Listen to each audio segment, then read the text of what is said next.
Hello friend, आज problem number 2 आपण solve करणार आहोत.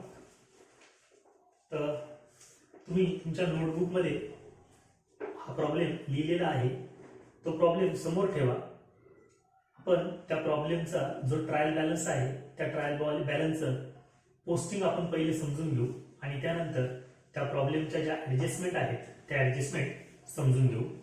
तर ट्रायल बॅलन्समध्ये लक्ष ठेवा. इथे ट्रायल बॅलन्सला पहिलं जे अकाउंट दिलेलं आहे ते अकाउंट आहे स्टॉक. याचा इफेक्ट जाईल ट्रेडिंगच्या डेबिटला. तुम्हाला तिथे पेन्सिलने TD असं लिहायचं आहे. दुसरं अकाउंट आहे सॅलरी अँड वेजेस. याचा इफेक्ट जाणार आहे प्रॉफिट अँड लॉसच्या डेबिटला PD. त्यानंतर कॅश अकाउंट आहे. याचा इफेक्ट जाईल बॅलन्स शीटच्या ॲसेटला. परचेसेस आहे. परचेस अकाउंटचा इफेक्ट जाईल ट्रेडिंगच्या डेबिटला. सन्ड्री एक्सपेन्सेस याचा इफेक्ट जाईल प्रॉफिट अँड लॉस अकाउंटच्या डेबिटला. प्रोडक्टिव्ह वेजेस याचा इफेक्ट ट्रेडिंगच्या डेबिटला जातो. जर अनप्रोडक्टिव्ह वेजेस आलं तर त्याचा इफेक्ट प्रॉफिट अँड लॉसच्या डेबिटला जात असतो. याचा इफेक्ट जाणार आहे ट्रेडिंगच्या डेबिटला.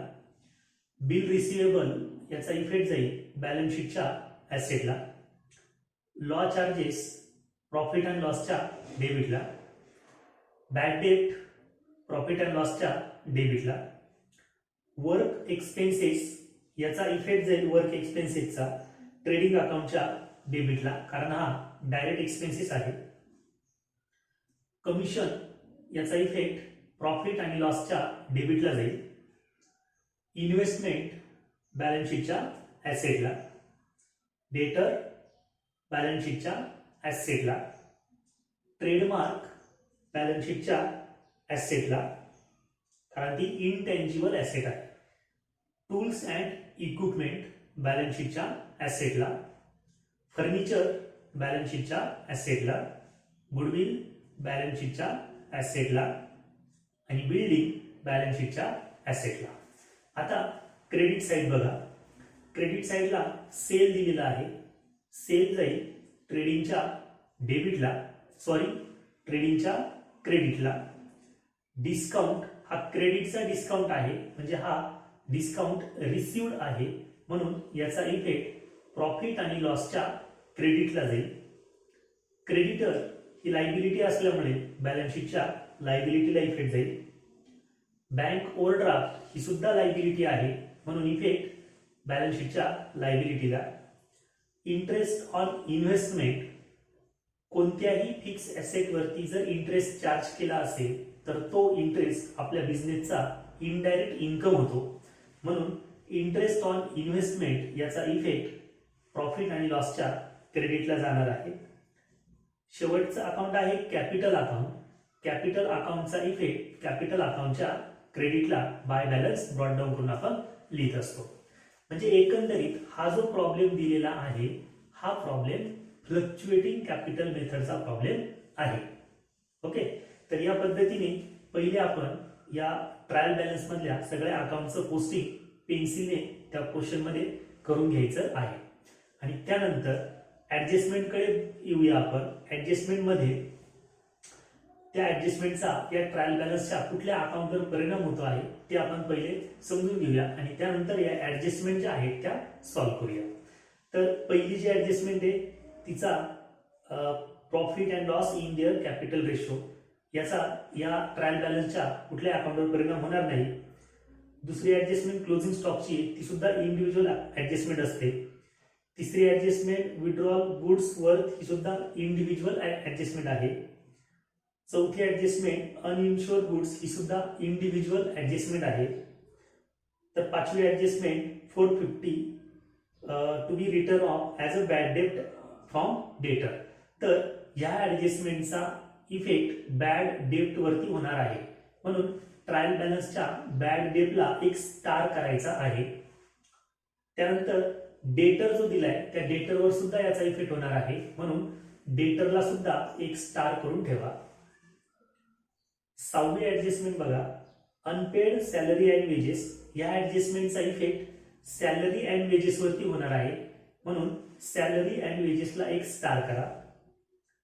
प्रिंटिंग बिल ट्रायल बॅलन्स मध्ये कुठेही प्रिंटिंग बिल अकाउंट नाहीये, म्हणजे हे स्वतंत्र इफेक्ट जाणारा अकाउंट आहे, त्याच्यामुळे याचा स्टार पुढे येणार नाही.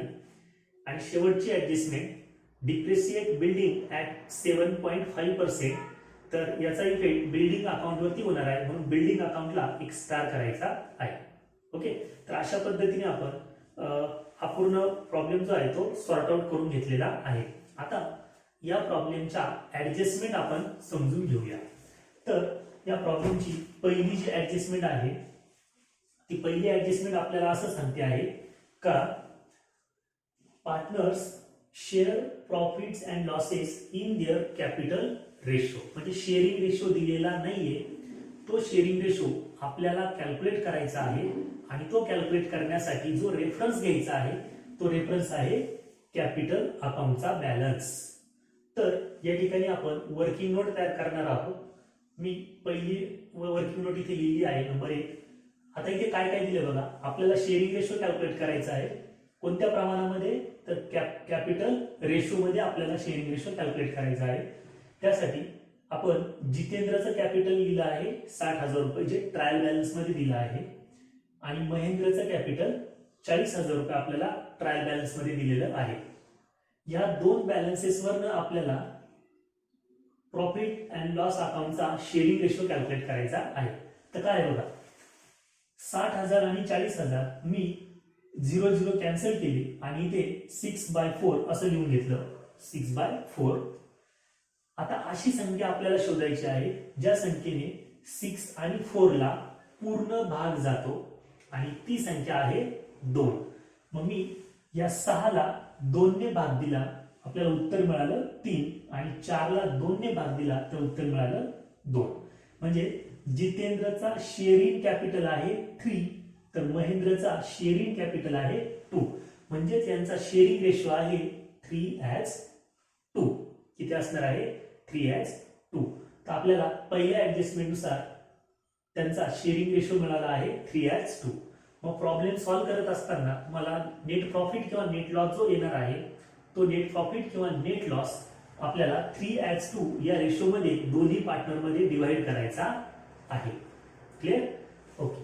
आता दुसरी ऍडजस्टमेंट काय म्हटली बघा, तर दुसरी ऍडजस्टमेंट म्हटली क्लोजिंग स्टॉकची, आणि तिथे आपल्याला दोन व्हॅल्यू दिल्या आहेत. एक व्हॅल्यू दिली आहे कॉस्ट प्राइसची आणि एक व्हॅल्यू दिली आहे मार्केट प्राइसची. कॉस्ट प्राइसची जी व्हॅल्यू दिली आहे ती आहे 40,000 आणि मार्केट प्राइसची जी व्हॅल्यू दिली ती आहे 45,000. नियम काय सांगतोय, जेव्हा क्लोजिंग स्टॉकच्या ऍडजस्टमेंट मध्ये या दोन्ही व्हॅल्यू दिलेल्या असतील तर या दोन व्हॅल्यू मध्ये जी व्हॅल्यू कमी आहे, छोटी आहे, ती व्हॅल्यू क्लोजिंग स्टॉकची अमाउंट म्हणून आपल्याला गृहीत धरायची आहे. ओके, तर या ठिकाणी 40,000 ही व्हॅल्यू छोटी आहे, कमी आहे, म्हणून आपण क्लोजिंग स्टॉकची व्हॅल्यू प्रॉब्लेम मध्ये लिहिताना 40,000 लिहिणार आहोत. ओके, मग आता या क्लोजिंग स्टॉकचा इफेक्ट कसा जाणार आहे, तर क्लोजिंग स्टॉकचा पहिला इफेक्ट जाणार आहे ट्रेडिंग अकाउंटच्या क्रेडिटला बाय क्लोजिंग स्टॉक या नावाने. तर दुसरा इफेक्ट बॅलन्स शीटच्या ऍसेटला बाय, तिथं बाय येणार नाही, क्लोजिंग स्टॉक या नावाने आपल्याला हे दोन इफेक्ट त्याचे पास करायचे आहेत. क्लिअर? ओके. तिसरी जी ऍडजस्टमेंट आहे, ही तिसरी ऍडजस्टमेंट काय दिली आहे, तर जो जितेंद्र नावाचा पार्टनर आहे तो पार्टनर त्या बिझनेस मधले गुड्स विड्रॉल करतो आहे. कशासाठी, तर फॉर देअर पर्सनल यूज, त्याच्या वैयक्तिक कामासाठी, वापरासाठी हे गुड्स तो विड्रॉल करतो आहे. म्हणजेच एकंदरीत हे गुड्स त्याच्यासाठी काय असणार आहे, तर त्याचं ड्रॉइंग असणार आहे. काय असणार आहे, ड्रॉइंग. म्हणजेच तो बिझनेस मधून 1200 रुपयाचे गुड्स, म्हणजेच तो 1200 रुपयाचं ड्रॉइंग घेतो आहे. हे गुड्स तो ड्रॉइंग म्हणून वापरत असल्यामुळे त्या ड्रॉइंगचा पहिला इफेक्ट ट्रेडिंग अकाउंटच्या क्रेडिटला जात आहे, आणि त्याला नाव देताना सुद्धा बाय ड्रॉइंग येस नाव द्यायचं आहे. तर दुसरा इफेक्ट पार्टनरचं ड्रॉइंग असल्यामुळे त्याचा दुसरा इफेक्ट कॅपिटल अकाउंटच्या डेबिटला जाईल. कुठे जाणार आहे, कॅपिटल अकाउंटच्या डेबिटला, आणि तिथे सुद्धा लिहिताना तो टू ड्रॉइंग या नावाने लिहायचा आहे. भले आपण त्याला समजण्यासाठी ड्रॉइंगच्या पुढे कंसामध्ये गुड्स शब्द लिहिला तर अतिउत्तम असणार आहे. ओके, आणि त्याची जी व्हॅल्यू असणार आहे ही 1200 रुपये, ही व्हॅल्यू जितेंद्रच्या कॉलम मध्ये आपल्याला लिहायची आहे. क्लिअर? ओके, आता चौथी ऍडजस्टमेंट बघा. चौथी ऍडजस्टमेंट दिली आपल्याला अनइन्शुअर्ड गुड्स ₹10,000 डिस्ट्रॉयड बाय फायर. 10,000 रुपयाचे गुड्स डिस्ट्रॉयड झालेले आहेत, पण ते कसे गुड्स आहेत? ते अनइन्शुअर्ड गुड्स आहेत. दोन प्रकारचे गुड्स फायर होतात. एक प्रकार असतो अनइन्शुअर्ड गुड्सचा आणि दुसरा असतो इन्शुअर्ड गुड्स. जर इन्शुअर्ड गुड्स डिस्ट्रॉयड झाले असतील तर त्याचे एकूण 3 इफेक्ट येतात. पहिला इफेक्ट ट्रेडिंगच्या क्रेडिटला, दुसरा इफेक्ट प्रॉफिट अँड लॉसच्या डेबिटला आणि तिसरा इफेक्ट बॅलन्स शीटच्या ऍसेटला. असे 3 इफेक्ट येतात. तर जेव्हा अनइन्शुअर्ड गुड्स डिस्ट्रॉयड होतील त्यावेळेस फक्त 2च इफेक्ट येतील, ट्रेडिंगच्या क्रेडिटला आणि प्रॉफिट अँड लॉसच्या डेबिटला. तर पहिला इफेक्ट ट्रेडिंगच्या क्रेडिटला तो लिहिताना by uninsured goods destroyed by fire असं पूर्ण नाव त्याला द्यायचं आहे. आणि दुसरा इफेक्ट प्रॉफिट आणि लॉसच्या डेबिटला to net loss by fire account ह्या नावाने त्याची एंट्री आपल्याला प्रॉफिट अँड लॉसच्या डेबिटला करायची आहे. Okay, this is the adjustment number 4. आता ऍडजस्टमेंट नंबर 5 बघा, most important adjustment. Adjustment number 5 म्हटलं आहे write off ₹450 as a bad debt from debtor. 450 रुपये बॅड डेट आपल्याला दाखवायचं आहे फ्रॉम डेटर. डेटर मधून लेस करून आपल्याला दाखवायचं आहे. म्हणजे ही ऍडजस्टमेंट बॅड डेटरची आहे. तर याआधी आपण बॅड डेटरची ही जी कन्सेप्ट आहे त्याची जी ऍडजस्टमेंट आहे ती एकदम व्यवस्थितपणे समजून घेतलेली आहे.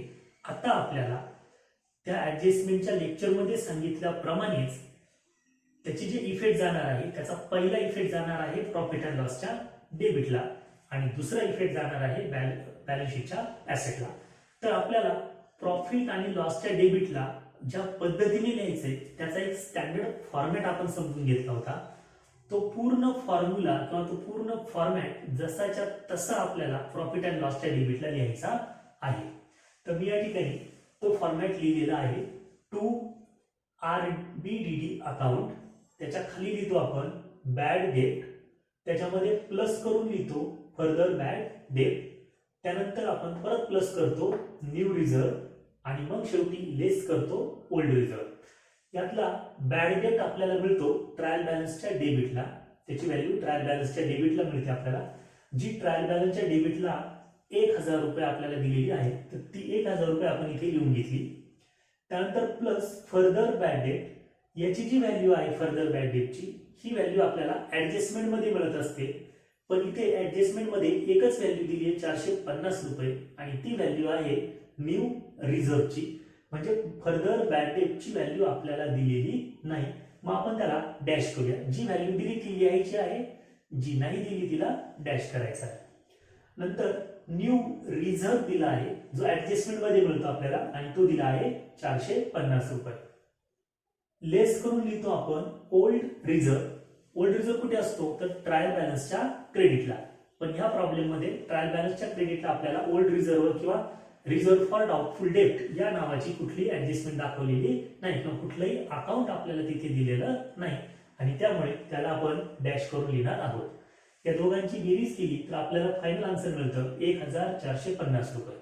हा पूर्ण जो इफेक्ट आहे हा असा आपल्याला प्रॉफिट आणि लॉसच्या डेबिटला लिहायचा आहे.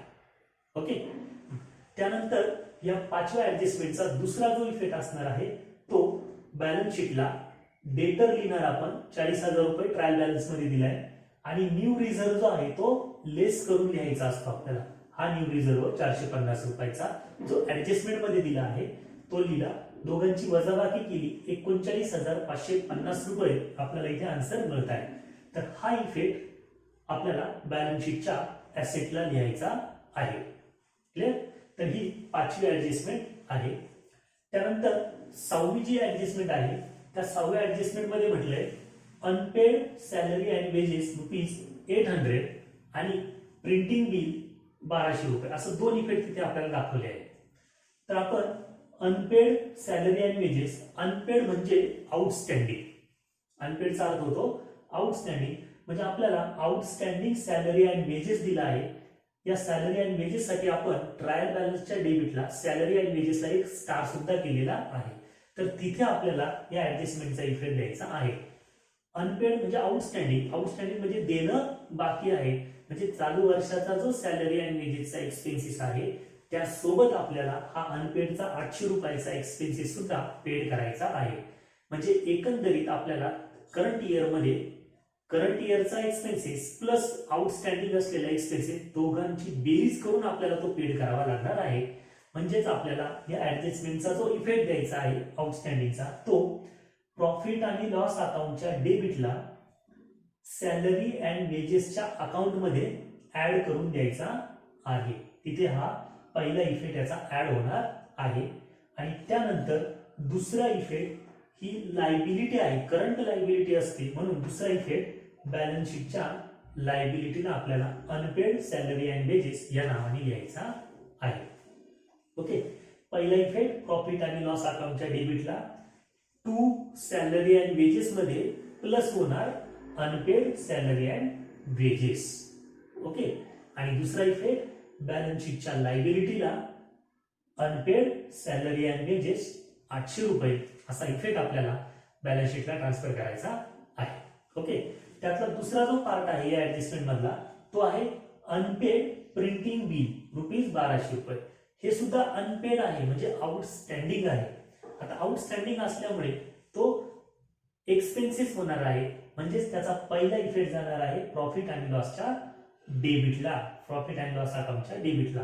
पण प्रॉफिट आणि लॉसला प्रिंटिंग अँड स्टेशनरी किंवा प्रिंटिंग असं कुठलंही अकाउंट दिलेलं नाही, म्हणून हा इफेक्ट स्वतंत्रपणे लिहिताना प्रॉफिट आणि लॉसच्या डेबिटला टू अनपेड प्रिंटिंग बिल या नावाने आपल्याला लिहायचा आहे. आणि दुसरा इफेक्ट बॅलन्स शीटच्या लायबिलिटीला, कारण आउटस्टँडिंग आहे, करंट लायबिलिटी आहे, म्हणून बॅलन्स शीटच्या लायबिलिटीला अनपेड प्रिंटिंग बिल 1200 रुपये आपल्याला लायबिलिटीला लिहायचे आहे. तर ही होती ऍडजस्टमेंट नंबर 6. आता 7वी जी ऍडजस्टमेंट आहे ती बघा. डिप्रेसिएट बिल्डिंग ऍट 7.5 म्हणजे 0.5 म्हणजे 7.5% आपल्याला बिल्डिंग वरती डिप्रिसिएशन कॅल्क्युलेट करायचं आहे. ठीक आहे, तर मग आपल्याला हे 7.5%चं जे डिप्रिसिएशन आहे याचं कॅल्क्युलेशन करून घ्यावं लागेल. तर आपण वर्किंग नोट मध्ये डिप्रिसिएशन लिहिणार. इथे बिल्डिंगची व्हॅल्यू आहे ट्रायल बॅलन्स मध्ये दिलेली 50,000 आणि गुणिले 7.5 हे कॅल्क्युलेशन केलं आपण तर आपल्याला आन्सर मिळालं 3,750 रुपये. म्हणजे बिल्डिंग वरती 7.5%ने डिप्रिसिएशन आलेलं आहे 3,750 रुपये. डिप्रिसिएशन हा बिझनेसचा एक्सपेन्सेस असल्यामुळे इट इज अ लॉस, आणि तो लॉस किंवा एक्सपेन्सेस असल्यामुळे त्याचा पहिला इफेक्ट प्रॉफिट आणि लॉसच्या डेबिटला जाईल. प्रॉफिट आणि लॉसच्या डेबिटला टू डिप्रिसिएशन ऑन बिल्डिंग या नावाने 3,750 रुपयाची एंट्री पास करायची आहे. तर दुसरा इफेक्ट बॅलन्स शीटच्या ऍसेटला बिल्डिंग अकाउंट मधून त्याला आपल्याला लेस पण करायचं आहे. दुसरा इफेक्ट जाणार आहे बॅलन्स शीटच्या ऍसेटला बिल्डिंग अकाउंट मधून लेस करून लिहायचं आहे. बिल्डिंग लेस डिप्रिसिएशन अशा पद्धतीने आपल्याला या डिप्रिसिएशनचा इफेक्ट द्यायचा आहे. ठीक आहे, तर आज आपण प्रॉब्लेम नंबर 2 मध्ये ट्रायल बॅलन्सचं सॉर्टिंग केलं. त्यानंतर त्याच्या ज्या 7 ऍडजस्टमेंट होत्या या 7ही ऍडजस्टमेंट आपण इथे समजून घेतल्या, त्यांचे इफेक्ट समजून घेतले. आता तुमचं काम काय, तर तुम्ही हा प्रॉब्लेम तुमच्या वहीमध्ये व्यवस्थित सॉल्व करायचा आहे आणि तो सॉल्व करून झाल्यानंतर त्या प्रॉब्लेमचे फोटोज काढून ते मला सेंड करायचे आहेत. ओके, तर आज आपण या ठिकाणी थांबूया.